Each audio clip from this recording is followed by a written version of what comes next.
Mfululizo mpya wa Epstein Files umeibua ukweli wa kutisha kuhusu maisha ya Jeffrey Epstein na mitandao yake ya siri. Nyaraka hizi hazionyeshi tu utajiri na ushawishi wake wa kisiasa, bali pia uovu wa hali ya juu uliokuwa ukifichwa kwa umma, ukijumuisha mateso, unyanyasaji wa watoto, mitandao ya siri, matumizi ya teknolojia ya hali ya juu kwa malengo mabaya, na kuhusisha viongozi wakuu na wenye ushawishi mkubwa duniani. Kama ilivyothibitishwa kwa mara ya pili mfululizo, jina la rais wa Marekani Donald Trump limeondolewa kutoka kwenye Epstein Files, ambapo idara ya haki za Marekani ilipunguza kumbukumbu zinazomtaja kutoka 1712 hadi 1478. Hali hii inatia hofu juu ya uwezekano wa kuficha baadhi ya nyaraka muhimu zinazoweza kuonyesha ushawishi wa kisiasa na uhusiano wa moja kwa moja na mtandao wa uovu wa Epstein. Zaidi ya hapo, barua pepe zinaonyesha kuwa kulikuwa na mkutano na waziri mkuu wa Israel Benjamin Netanyahu, lakini picha yake imefungwa kabisa, jambo linaloashiria kwamba hata viongozi wakuu waliohusiana na mtandao huu wa kificho. Uovu uliibuka si tu kwenye siasa, bali kwa namna ya kikatili. Video za kutisha zilizopatikana zinaonyesha Epstein akitumia kioo cha kuangazia jua kuwasha moto na kumteketeza mtoto mdogo. Kitendo hiki cha kikatili kilionekana kwenye Facebook, lakini mtandao huo kukataa kuiondoa, jambo linaloongeza hofu juu ya udhibiti wa maudhui hatari na kutojali heshima ya maisha ya watoto wadogo. Aidha, nyaraka hizi zinathibitisha kuwa Epstein na wafuasi wake walitumia maneno ya siri ya chakula kama pizza na hot dog, ambayo yalirudiwa mara kadhaa kwenye barua pepe zake. Maneno haya yalikuwa sehemu ya msururu wa Pizzagate, yalikuwa njia ya kuficha unyanyasaji wa watoto, kuwataka washiriki wa mtandao wake kuelewa mambo bila kujulikana kwa wengine. Epstein aliunda mfumo wa orodha ya watoto ambapo kila mtoto alikuwa na umri wake ulioorodheshwa kwa uangalifu mkubwa. Orodha hii ilionyesha mpango wa ufuatiliaji na unyanyasaji wa watoto pamoja na mpango wa kuwapa watoto kompyuta ambazo kwa mujibu wa nyaraka hizo zingetumika kufuatilia na kuendeleza unyanyasaji. Zaidi ya hayo, nyaraka zilithibitisha kuwa mtandao wake ulikusanya takwimu za kibiashara na kibinadamu kwa kiwango kisicho cha kawaida, ikiwemo mtindo wa child inventory unaowakilisha idadi ya watoto waliokuwa kwenye mitandao yake na mipango ya kugawanya rasilimali kwa wale aliowachagua. Miongoni mwa maovu ya hali ya juu ni mateso ya kikatili. Epstein aliweka mfumo wa uhalifu ambapo watoto waliteswa kimwili na kisaikolojia. Baadhi ya video na nyaraka zinaonyesha kuingiliwa watoto kwa nguvu, mateso ya moto na kutumia mitindo ya hila ya akili ili kudhibiti, kuogopesha na kuwafanya wafuasi wake waendeshe matakwa yake. Ukali wa mateso haya unaonyesha kwamba mtandao huu haukuwa tu wa uovu wa kijamii, bali wa kikatili kwa kiwango cha hali ya juu. Aidha, Epstein alihusiana na teknolojia za hali ya juu kwa malengo mabaya.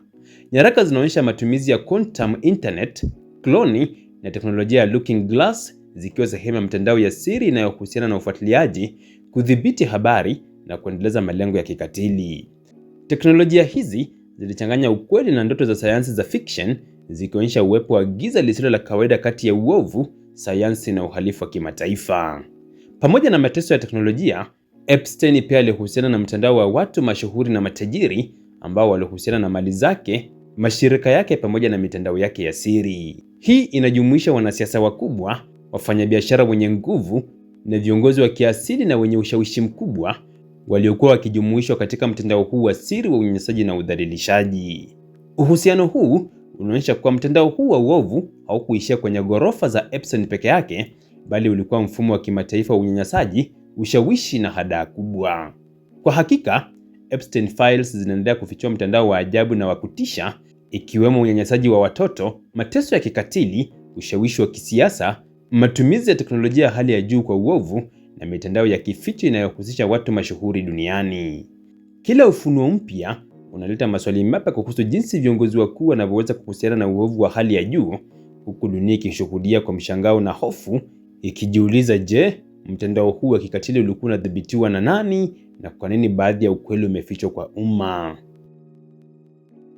Kesi ya Jeffrey Epstein ni mojawapo ya hadithi nzito zaidi za uhalifu wa kisasa, ikihusisha ngono, watoto, pesa, siasa na mtandao wa watu wenye nguvu kubwa duniani. Licha ya kifo chake mwaka 2019, maswali kuhusu yeye na mtandao wake wa siri bado hayajapatiwa majibu ya kuridhisha. Hii si kwa sababu ushahidi haukuwepo, bali kwa sababu kila ambacho kingefichuliwa kingetingisha dunia ya kisiasa, kisheria na kijamii.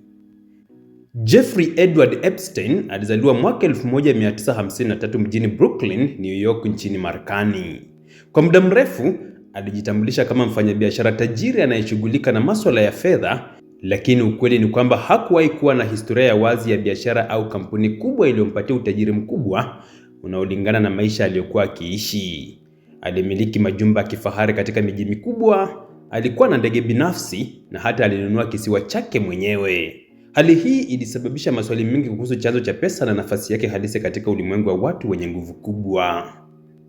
Nguvu ya Epstein haikutokana na pesa peke yake, bali ilijengwa juu ya mahusiano na watu wakubwa duniani. Aliweza kujipenyeza katika duru za juu kabisa za siasa, biashara na familia za kifalme.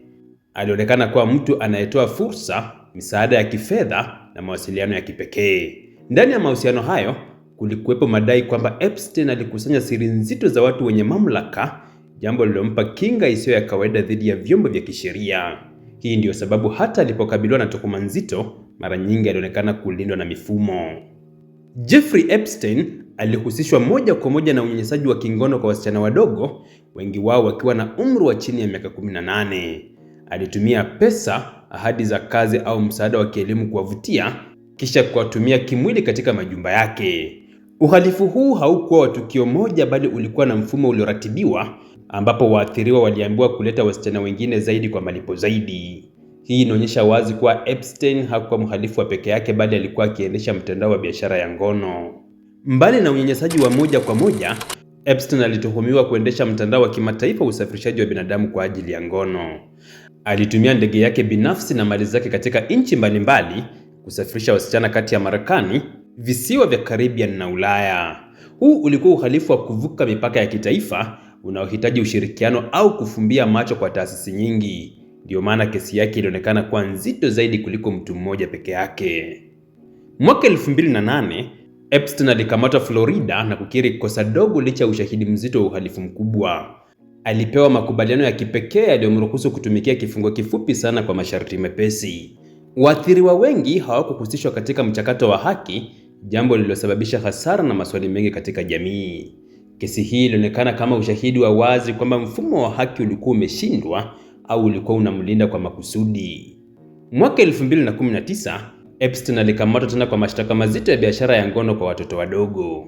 Kabla ya kufikishwa mahakamani, Epstein alifariki akiwa kizuizini.